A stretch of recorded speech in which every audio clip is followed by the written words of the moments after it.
The unexpected threat. The orbital defense station, Sentinel-7, rotated silently above Earth, its sensors constantly scanning the vast emptiness of space. Lieutenant Commander Sarah Chen stared at the holographic display, showing nothing but the usual asteroid fragments and space debris. Another quiet shift in humanity's unified defense network. "Anything interesting today, Commander?" asked Ensign Rodriguez, suppressing a yawn as he took his position at the scanning station. "Just the usual," Chen replied, sipping her synthetic coffee. "Mars colony reports successful expansion of the Eastern Dome, and Jupiter Station has another reactor online." Humanity had spread throughout the inner solar system in the century following the global unification of 2089. After decades of climate disasters and resource wars, Earth's nations had finally united under a single banner. The United Earth Coalition now represented all of humanity, with colonies on Mars, Venus, and several large space stations orbiting the gas giants.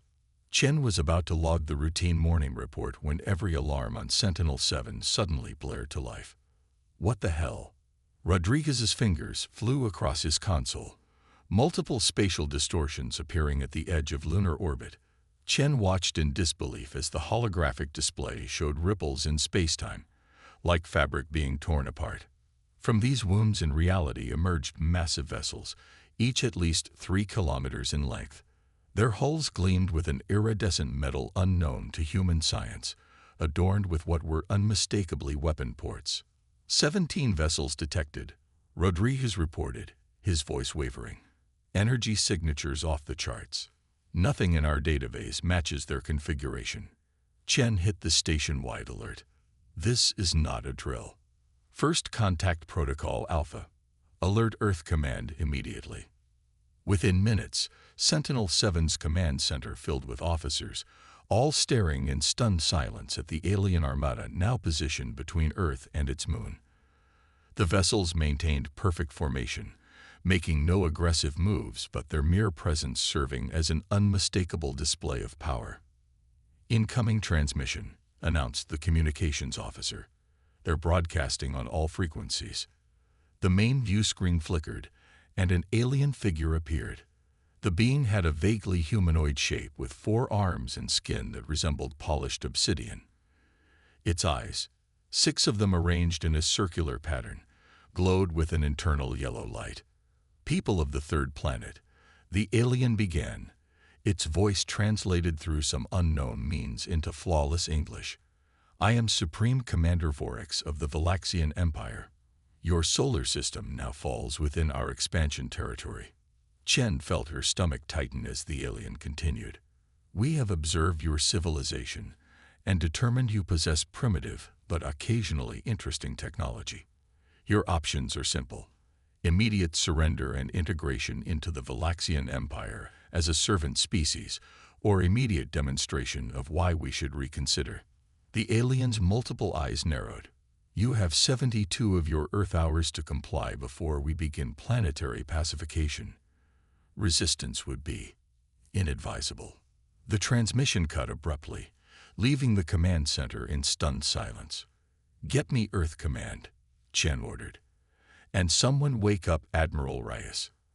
Admiral Elena Reyes stood before the United Earth Council in the underground chambers beneath New Geneva.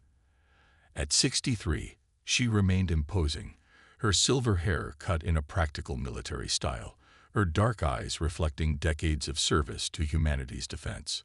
"The Valaxian vessels possess energy shields and weapons systems at least a century beyond our most advanced technology," she explained, projecting simulation data onto the council chamber's main display. "Conservative estimates suggest any one of their ships could neutralize our entire orbital defense network." "Then surrender is our only option?" asked Counselor Zhang, his normally confident voice now uncertain. "Negotiation," began another counselor.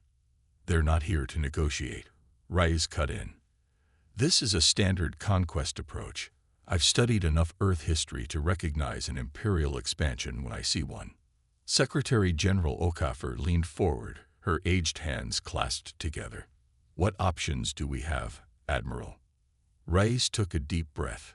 There is one possibility, but it would require an emergency activation of the Aegis protocol. A heavy silence fell over the chamber. Most counselors looked confused, but Secretary General Okafor and two senior military officials exchanged knowing glances. Aegis was never meant to be implemented. General Santos objected. It was theoretical, a contingency. What exactly is this Aegis protocol? Demanded Counselor Jung. Okafor nodded to Reyes, who entered her command authorization into the Council's secure system. The chamber's lights dimmed as a classified holographic projection appeared before them. Following the unification, Reyes explained, Earth's combined scientific community made several technological breakthroughs that were deemed too destabilizing to implement immediately. The Global Security Council created Project Aegis, a hidden defensive network using these advanced technologies to be activated only in case of an extinction-level threat to humanity. The hologram showed facilities scattered throughout the solar system, inside asteroids, buried beneath the surfaces of moons, hidden in orbit around the outer planets. For the past 70 years, automated systems have been constructing and maintaining a defensive fleet, incorporating technologies that would have disrupted our social and economic systems if widely deployed. What kind of technologies? Asked Zhang, eyes wide as he stared at the schematics. Gravity manipulation, advanced quantum computing, energy generation systems based on principles that our public science has only begun to theorize, Reyes replied. And weapons that could have triggered a new arms race if they'd been introduced during the fragile early years of unification. And you believe this secret fleet could stand against the Valaxians? Secretary General Okafor asked. I believe it gives us a fighting chance, Reyes answered honestly. But there's a problem. The Aegis protocol requires activation from 3 separate command centers, each protected by both physical and genetic locks. The designers ensured the system couldn't be activated by any single authority. The command centers, General Santos added, are located on Earth, Mars, and Titan. Titan, Zhang echoed. Saturn's moon. That's weeks away, even with our fastest ships. Not necessarily, Reyes countered. There's a prototype vessel stationed at Luna Base that could reach Titan in under 30 hours. It uses one of the experimental drive systems developed through Project Aegis. Secretary General Okafor stood, her decision evident in her posture. How quickly can you assemble your teams, Admiral? I've already selected the personnel.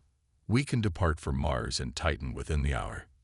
This is our only chance, Okafor said, looking around the chamber at her fellow council members. All those in favor of activating the Aegis protocol. Every hand raised. Admiral Reyes, Okafor said formally, you are hereby authorized to implement the Aegis protocol. May whatever gods exist help us all. The prototype vessel Hermes sliced through space at velocities that should have been impossible. Inside the sleek craft, Commander Daniel Park monitored systems that operated on principles he only partially understood. Approaching Mars orbital insertion, he announced. 30 minutes to Phobos station. Admiral Reyes nodded, studying the classified files that detailed the Aegis activation procedure. Beside her sat Dr. Sophia Lee, Earth's leading quantum physicist and one of the few scientists cleared to know about Project Aegis. The Valaxians haven't moved from lunar orbit, reported Lieutenant Commander Chen, who had been reassigned from Sentinel-7 to join this critical mission. They're just waiting. Psychological warfare, Reyes commented without looking up. They want us to contemplate our helplessness. Little do they know, Park murmured, then grew serious. Admiral, I've been studying these Aegis schematics. If this technology has existed for decades, why haven't we implemented it? The advances in medical science alone could have. Politics, Commander, Reyes interrupted. The early years after unification were precarious. Introducing technology that could upset the balance of power or create new economic disparities was deemed too risky. Later, it became tradition. The knowledge kept to a small circle, passed from one generation of leaders to the next. And now we're hoping 70-year-old contingency plans will save us from an alien empire, Chen observed dryly. Not just plans, Dr. Li interjected. The Aegis systems have been continuously updated and expanded.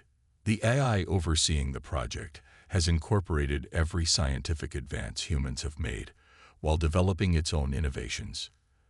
And Park looked alarmed. After the Jakarta incident, a different kind of system, Li assured him. Highly specialized, with core directives focused solely on Earth's defense. It doesn't think like we do. Before Park could respond, the ship's communication system chimed. Incoming transmission from Phobos Station. The ship's AI announced. Priority Alpha. The view screen activated to show the stern face of General Santos. Admiral, we have a situation.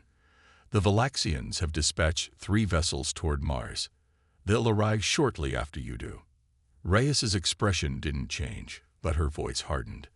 They must have detected our departure from Earth. You need to accelerate your timeline, Santos urged. The Phobos Activation Center is ready. Dr. Nazari will meet you upon arrival.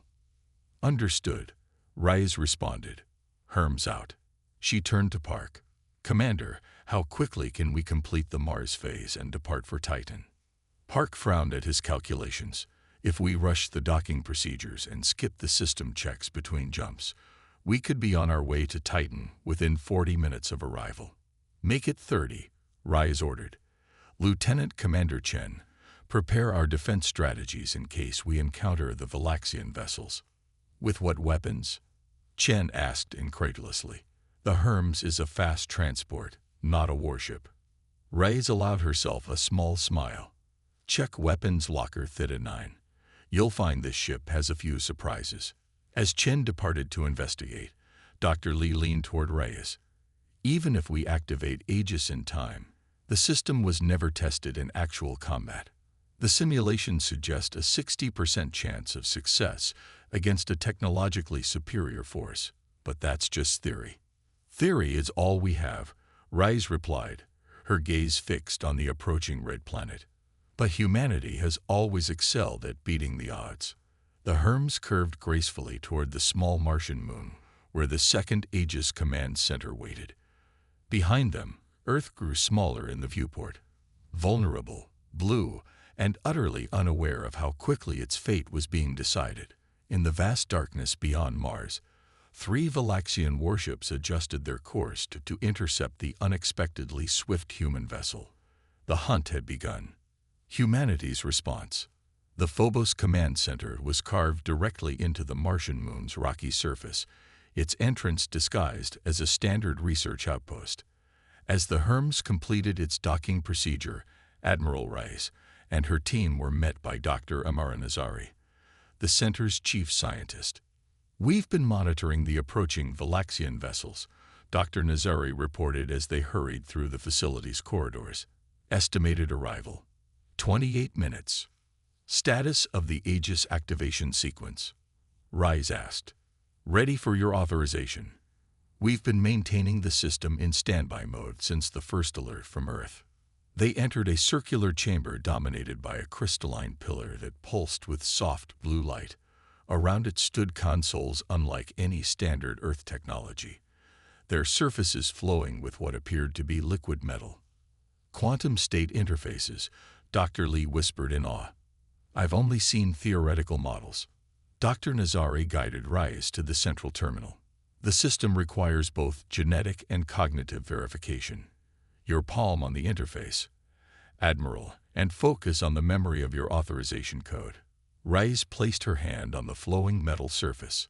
It rippled beneath her touch, then coalesced around her fingers.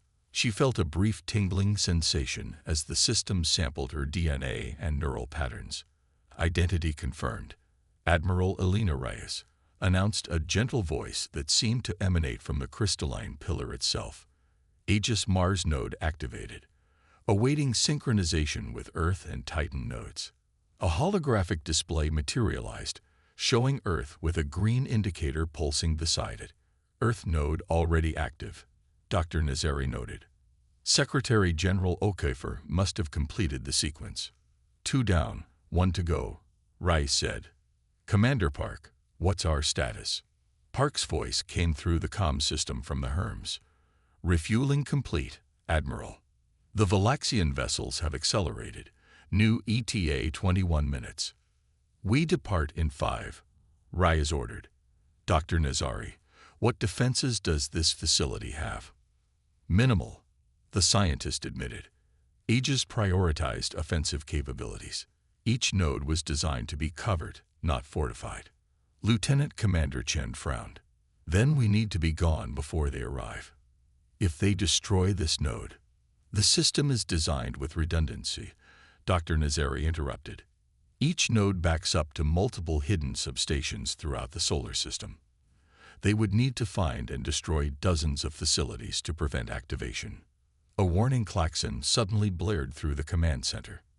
Valaxian vessels have increased speed dramatically, Park reported, his voice tight with tension. New ETA 12 minutes. Admiral, we need to leave now. Team, back to the Hermes, Rice commanded. Turning to Dr. Nazari, she added, Doctor, I recommend you evacuate your personnel to the underground shelters. We'll hold as long as we can, Nazari promised. Just make sure you reach Titan. As they raced back to the docking bay, the facility shuddered.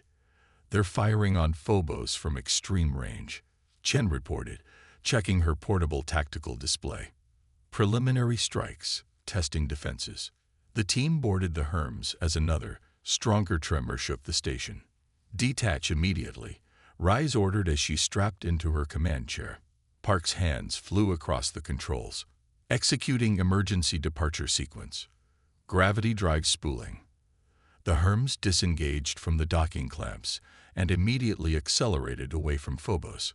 Through the viewport, they could see the distant forms of the Valaxian warships, their hulls gleaming ominously as they approached the small Martian moon. Incoming transmission from the lead Valaxian vessel, Chen announced. Ignore it, Rice commanded. They're trying to delay us. Commander Park, maximum acceleration toward Titan. They've locked weapons on us, Chen warned. Evasive pattern Delta, Rice responded calmly. And activate defense system Theta. Park complied, and the Hermes shuddered as its hidden systems came online. A shimmering field of energy enveloped the ship just as the first Valaxian energy blast reached them. The impact sent vibrations through the hull, but the shield held. Shield at 82% capacity, Park reported, sounding surprised. That was a direct hit from their main weapon system. The Hermes isn't entirely experimental, Rice explained with a grim smile. Some Aegis technologies have been selectively tested in active service. Now, engage the gravity drive before they adjust their weapons. The stars outside the viewport seemed to stretch as space itself warped around the Hermes. In a flash of distorted light, the ship vanished from the Martian system, leaving the pursuing Valaxian vessels firing at empty space. Supreme Commander Vorex stood on the command deck of the Valaxian flagship Indomitable, his 6 eyes narrowed as he reviewed the tactical display. The human vessel escaped using some form of space-time manipulation drive, reported his second-in-command. Trajectory analysis suggests they're heading toward the ringed gas giant's moon system. Interesting, Vorex mused. Our preliminary assessment clearly indicated humans lacked such technology. He turned to face the tactical officer. Continue the attack on this moon base. Extract whatever information you can about this vessel and its destination. Then destroy the facility. By your command, Supreme Commander. Vorex returned his attention to the display showing Earth, and dispatch a message to our main fleet. Inform them that the humans may possess more advanced technology than initially reported. The conquest timetable should be accelerated. Do you believe they pose a genuine threat, Supreme Commander? Asked his advisor, a tall, thin Valaxian with specialized sensory appendages. No, Vorex replied confidently, but they may require a more thorough pacification than anticipated. Better to handle this now, before their resistance inspires others in the sector. The journey to Saturn should have taken weeks. The Hermes arrived in just under 26 hours, decelerating into orbit around the massive ringed planet, with its gravity drive glowing a brilliant blue. Titan approaching visual range, Park announced. No sign of Valaxian pursuit. They'll be coming, Rise said with certainty. The question is whether we can complete the activation before they arrive. Dr. Lee studied the readings from Titan's surface. The command center appears intact and operational, but I'm detecting unusual energy fluctuations. It seems the AI has been particularly creative here.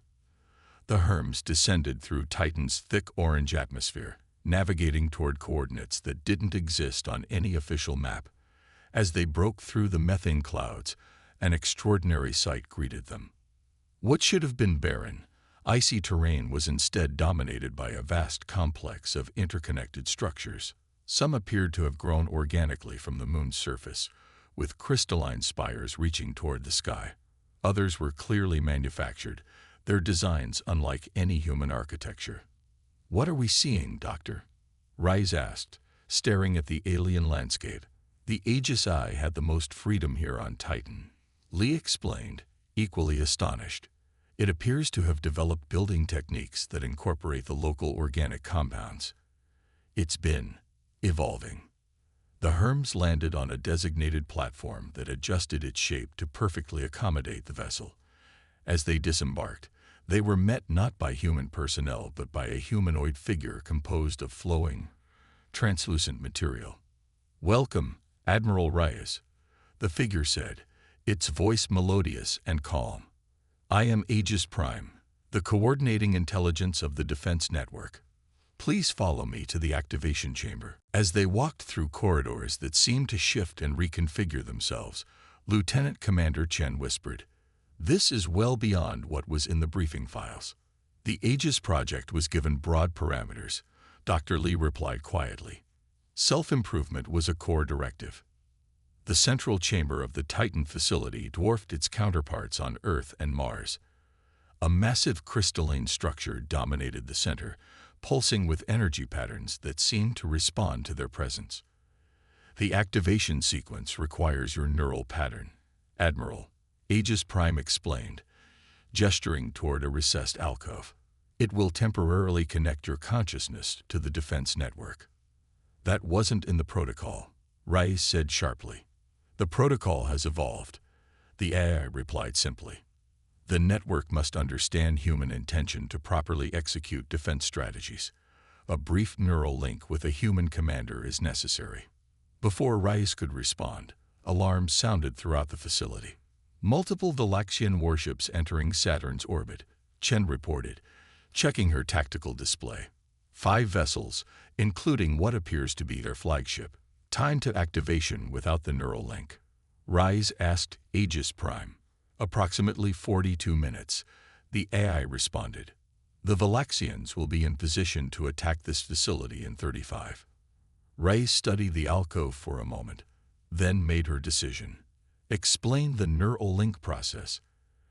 "Admiral, the risks," Dr. Lee began, "are less severe than the extinction of our species," Rise finished firmly. "Proceed, Aegis Prime." The AI guided Rise to the alcove, which reshaped itself around her. "Your consciousness will temporarily extend throughout the Aegis network. You will perceive all elements simultaneously. The experience may be disorienting. Just get on with it," Rise said, closing her eyes as the crystalline structure connected with her neural pathways. For a moment, there was nothing but darkness. Then, like a supernova explosion, her awareness expanded beyond her physical form. Suddenly, she could perceive every Aegis installation throughout the solar system. Hundreds of facilities hidden on moons, asteroids, and in orbital positions. She could feel the dormant fleet, over 500 vessels of various sizes and configurations, all incorporating technologies humans had only begun to understand. And she could see the Valaxian warships, not just the 5 approaching Titan, but the entire fleet near Earth. She perceived their weapon systems, their shield configurations, even the peculiar quantum resonance of their hulls. With a thought, she initiated the activation sequence. Throughout the solar system, hidden facilities hummed to life. Cloaking fields that had concealed the Aegis fleet for decades dissolved as engines powered up and weapon systems came online. On Earth, military commanders stared in disbelief as their sensors detected hundreds of unknown vessels suddenly appearing throughout the solar system. Rice directed the Titan Defense Squadron to engage the approaching Valaxian warships. 12 Aegis vessels, sleek and deadly, emerged from concealed hangars within Titan's crust, their advanced propulsion systems allowing them to reach attack position in minutes rather than hours. Through her expanded consciousness, Rice could perceive the surprise and confusion among the Valaxian commanders as their sensors detected the previously hidden human fleet. What had appeared to be a primitive civilization with limited space capabilities had suddenly revealed itself to be something far more formidable. On the Indomitable, Supreme Commander Vorax received the reports with growing alarm. "Impossible," he hissed as the tactical display showed hundreds of human vessels materializing throughout the system. "Their energy signatures exceed anything in our database." "Supreme Commander," his tactical officer reported urgently, "the human vessels near Titan have engaged our squadron. They're using some form of targeted gravity weapon that's disrupting our shield harmonics." "Order all vessels to battle positions," Vorax commanded. "This changes nothing. We will crush this pathetic." He was interrupted as the Indomitable shuddered violently. "Direct hit to our primary power node," the tactical officer announced, his voice rising in pitch. "Shield capacity reduced to 62%. Unknown weapon type. It appears to have phased directly through our outer defenses." Vorax stared at the tactical display in disbelief as more human vessels appeared in orbit around Earth's moon, directly engaging his main fleet. Their weapons were unlike anything the Valaxians had encountered. Beams of coherent gravity that warped space-time itself, quantum-locked projectiles that ignored conventional shields, and energy fields that seemed to selectively disrupt Valaxian technology. This was a trap, he realized too late. They let us believe they were primitive. In the Titan facility, Rice directed the battle with perfect clarity, her consciousness integrated with the Aegis network. She could perceive every engagement, every tactical decision, as if she were simultaneously present on every human vessel. The Valaxian technology, while advanced, was predictable, relying on brute force rather than the more elegant solutions humans had developed in secret. The Aegis fleet targeted specific vulnerabilities in Valaxian ship design, focusing on their power distribution networks and propulsion systems. Near Earth, the main Valaxian fleet found itself surrounded by Aegis vessels that seemed to anticipate their every move. 3 Valaxian cruisers attempted to descend toward Earth's atmosphere, only to be intercepted by smaller, incredibly agile human craft that disabled their propulsion systems with surgical precision. At Titan, the Valaxian squadron that had pursued the Herms fared no better. 2 of their vessels were already disabled, their crews evacuating to escape pods as core systems failed catastrophically. Through the neural link, Rice focused her attention on the Valaxian flagship near Earth, the command vessel where Supreme Commander Vorax directed the invasion. With a thought, she ordered 3 Aegis heavy cruisers to target it specifically, not to destroy but to disable. The massive human vessels closed in on the Indomitable, their gravity weapons creating localized distortions that stressed the Valaxian ship's structural integrity to its limits. Secondary systems failed as power conduits ruptured, and the once mighty vessel began to drift. "Supreme Commander," the tactical officer reported, his voice now filled with undisguised fear. "We have lost propulsion and weapons control. Life support operating on emergency power. 8 of our 17 vessels are reporting critical damage." Vorax stared at the tactical display, watching as his mighty fleet was systematically dismantled by the humans he had so arrogantly dismissed. "Send the signal," he ordered quietly. "Supreme Commander." "The retreat signal," Vorax clarified, his voice hard with suppressed rage. "All functional vessels are to disengage immediately and regroup at Rally Point Epsilon." As the command was transmitted, the remaining operational Valaxian warships began to disengage, their emergency drives creating short-range wormholes that allowed them to escape the battle. The damaged Indomitable, however, remained trapped in Earth orbit, its systems too compromised to initiate a jump. Incoming transmission from the largest human vessel, the communications officer announced. Vorax straightened his posture, determined to maintain dignity even in defeat. Display it. The holographic projector activated to show Admiral Rice, her expression calm and resolute. Supreme Commander Vorax of the Valaxian Empire. She began, "Your vessels have committed an act of war against United Earth. Your fleet has been defeated, and your flagship disabled." "This battle means nothing," Vorax replied defiantly. "The Empire spans 1,000 systems. We will return with a force that will reduce your world to ash." "I don't think so," Rise replied evenly. "We've analyzed your technology thoroughly during this engagement. Your weapons, while impressive, are based on principles we surpassed decades ago. Return to your empire with this message. Earth and the Sol system are declared sovereign territory. Any future incursion will be met with immediate and overwhelming force." "You expect me to serve as your messenger?" Vorax asked incredulously. "I expect you to act in the best interests of your people," Rice countered. "A courier vessel will tow the Indomitable to the edge of our system. From there, you can summon assistance from your empire. Choose wisely, Commander Vorax. This can be either first contact or first conflict, but the choice will dictate how humanity interacts with the wider galaxy for generations to come." The transmission ended, leaving Vorax staring at the empty space where Raya's image had been. For the first time in his long military career, the Supreme Commander of the Valaxian Vanguard Fleet considered the possibility that he had catastrophically misjudged an opponent. In the Aegis Control Center on Titan, Rise gasped as the neural link disengaged. Her consciousness, which had expanded throughout the solar system, contracted back into her physical form with jarring suddenness. "Admiral," Dr. Lee asked anxiously, supporting Rise as she stumbled from the alcove. "Are you all right?" "I'm fine," Rise assured her, though her voice was hoarse. "Status report. Complete victory," Chen reported with undisguised awe. 14 Valaxian vessels retreated from the system. 3 were disabled, including their flagship. "The Earth is safe. For now," Rise cautioned.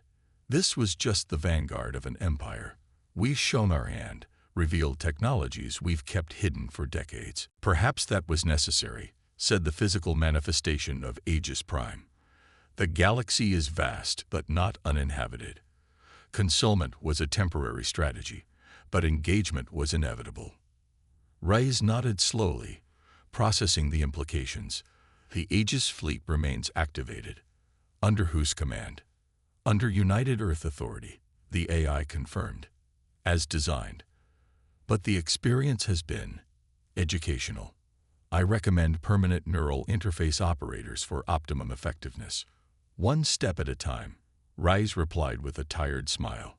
"First, we need to establish diplomatic channels with the Valaxians. Then we need to prepare for what comes next." As they prepared to return to Earth aboard the Hermes, Rise paused to look back at the crystalline structure of the Titan facility. Humanity had kept secrets even from itself, developing in shadow capabilities that now might determine its place among the stars. The Valaxians had arrived expecting to find a primitive, easily conquered world. Instead, they had awakened something that had been quietly growing in strength and knowledge for decades. A united humanity with technology, advanced enough to challenge any would-be conqueror. The arrogant aliens had flaunted their warships, never suspecting that Earth's hidden fleet would make them panic. But this was only the beginning of humanity's journey among the stars.